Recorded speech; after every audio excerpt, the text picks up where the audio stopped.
உச்சநீதிமன்றம் மற்றும் உயர்நீதிமன்றங்களில் ஆங்கிலத்தில் மட்டுமே வழக்காட முடியும் என சட்டம் இருக்கும் நிலையில் புதிய குற்றவியல் சட்டங்களை ஹிந்தியில் கொண்டு வருவது உரிமை மீறல் என்று அதிமுக வழக்கறிஞர் இன்பதுரை கழகம் தெரிவித்துள்ளார்.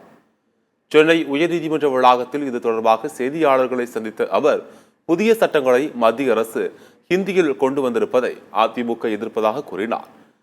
ஹிந்தியில் புதிய சட்டங்கள் கொண்டு வந்திருப்பது அரசியலமைப்பு சட்டத்திற்கு எதிரானது என குறிப்பிட்ட அவர், இந்த சட்டங்கள் நீதிமன்றத்தில் குழப்பத்தை ஏற்படுத்தும் எனவும் தெரிவித்தார். புதிதாக அறிமுகம் செய்யப்பட்டுள்ள 3 சட்டங்களை மேலும் விவாதங்களுக்கு உட்படுத்திய பின்னரே அமல்படுத்த வேண்டும், அதுவரை சட்டங்களை ஒத்திவைக்க வேண்டும் எனவும் இன்பதுரை வலியுறுத்தினார். அதாவது மும்மொழி கொள்கையை கொண்ட இந்தியா,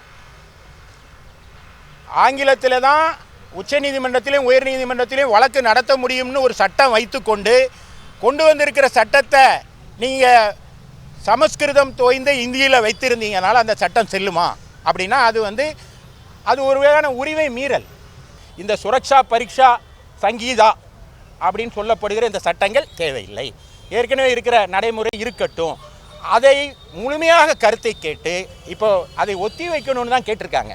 வழக்கறிஞர்களுடைய கோரிக்கை என்னென்னா, இன்னும் டிபேட்டுக்கு விடுங்க, ஒத்தி வைங்கன்னு கேட்டிருக்காங்க. அனைத்து இந்திய அண்ணா திராவிட முன்னேற்ற கழகம் நாட்டில் உள்ள அனைத்து வழக்கறிஞர்களுடைய உணர்வுகளை ஏற்று எங்களையும் அதோடு இணைத்து கொண்டு அவருடைய கருத்திற்கு எங்களை இணைத்துக் கொள்கிறோம்.